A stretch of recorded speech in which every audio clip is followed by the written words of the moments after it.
We spend so much time focusing on what makes a relationship work, right? But what if the real secret is understanding what breaks it? Today, we're diving into something called the Repulsion Blueprint from Alina Chamberlain's work. It's this really fascinating framework that shines a light on the subtle, often unintentional behaviors that can end up pushing a partner away. So here's what we're going to cover. First, we'll get a handle on what this blueprint actually is. Then, we're going to walk through 4 really common relationship traps. How money, our emotions, the way we care for someone, and even power dynamics can stir up trouble. But, most importantly, we'll wrap up by looking at how to shift away from all that and get back to being true partners. All right, let's lay the foundation. The big idea here is that a great relationship isn't just about adding good things. It's also about taking away the bad things. The source material argues that if you want to build something that lasts, you have to know what can tear it down from the inside. And that, right there, is the heart of the Repulsion Blueprint. So what exactly is this Repulsion Blueprint? Well, think of it as a set of triggers.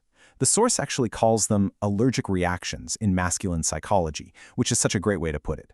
We're talking about specific behaviors that can feel like a threat to his independence, his sense of being a capable adult, and honestly just his overall peace of mind. First up, the financial divide. Now, I know it might seem a little weird to kick off a relationship talk with money, but according to this framework, our financial habits send these incredibly powerful signals. And this isn't about being rich or poor, not at all. It's about the feelings of stability versus chaos that our money habits can create. For many men, there's this really deep, almost primal connection between finances and their sense of stability in the world. And it's not so much about the dollar amount in the bank account, but how it's managed. What's so interesting is that this framework doesn't just point to one problem. It highlights 2 polar opposites, 2 financial behaviors that can be equally damaging. And here we have this fascinating paradox. On the one hand, you've got what the source calls repulsive greed, where you're so tight with money that you actually start to neglect yourself and your home. But on the other side, you've got total financial irresponsibility, just creating chaos with impulsive spending. The source says both of these extremes scream instability and can seriously undermine the partnership. This quote just cuts right to the heart of it, doesn't it?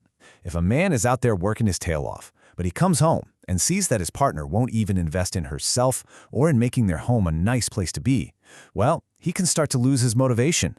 That all purpose behind the hard work just starts to dissolve.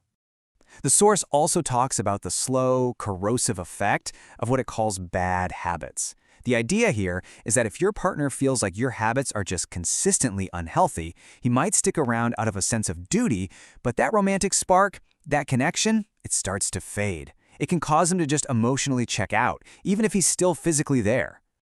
All right, let's move on to our second big trap, the emotional eroder. This one is all about the emotional weather inside the relationship. And as we're about to see, the source argues that a constant storm of crisis and negativity acts like a slow poison, just draining the life right out of the connection. The concept here is really simple when you think about it. Our emotional energy is a finite resource. It's like a battery. And when a relationship is stuck in this constant state of crisis or just general negativity, it becomes a massive drain on that battery. For a man, this can be totally depleting, leaving him with nothing left in the tank to be a good partner. The source identifies this pattern it calls hysteria, which it basically defines as a state where you're just never satisfied. It's that dynamic where nothing he does is ever quite good enough. It puts him in this impossible no-win situation, and the text says it can lead to what it calls silent suffering. And then you have the pessimism poison. When a partner is just constantly negative about everything else, her job, her friends, the world, the source says a man will eventually start to internalize that. He'll start to think, well, if she's unhappy with everything, she must be unhappy with me too.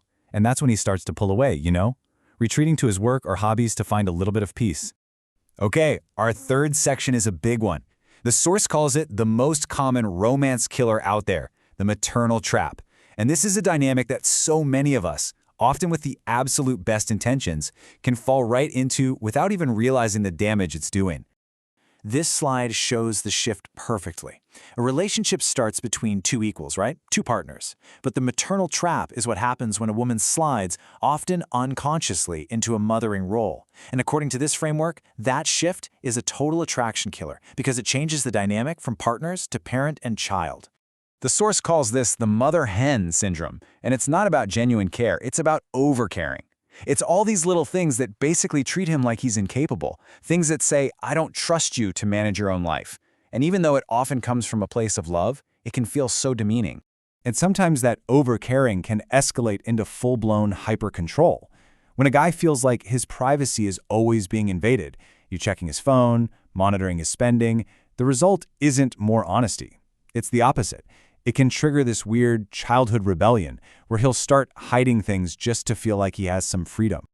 All right, the final trap we're going to cover is the authority struggle. This is all about those subtle and sometimes not so subtle power plays in a relationship, specifically when one partner goes from being a cheerleader to being a full-time critic or teacher. And this is another one of those really critical distinctions. A real partner supports your growth, and that means they accept that you're going to make mistakes along the way. But when you slip into that teacher role, you're constantly correcting, constantly criticizing. The source argues that "I told you so" attitude doesn't inspire him to do better. It actually kills his ambition. This quote says everything you need to know. For a man to grow, he must have the right to make mistakes. It's so true. Real growth requires the freedom to mess up and learn from it.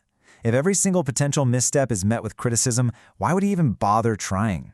The goal is to be his biggest fan, not his toughest critic. Now, the framework gets really blunt here about what it calls open manipulation. This is stuff like playing the victim to get your way, using sex as a weapon or a reward, or making him feel like he has to walk on eggshells to manage your moods. This isn't partnership anymore. It's a power game, and it's just deeply disrespectful to him as a person. So, after walking through all 4 of these traps from the Repulsion Blueprint, the big question is, now what? Where do we go from here? Thankfully, the source doesn't just leave us with the problems. It talks about how to move forward. And that really is the million-dollar question, isn't it? Just seeing these patterns in yourself is a huge first step, a really crucial one. But the real transformation, the real work, starts when you make that conscious choice to pivot, to turn away from these dynamics and get back to being a team of true equals. The path forward, according to the text, has 4 key steps. It all starts with awareness, just recognizing these behaviors in yourself. The next and maybe hardest part is to consciously let go of that need to control things.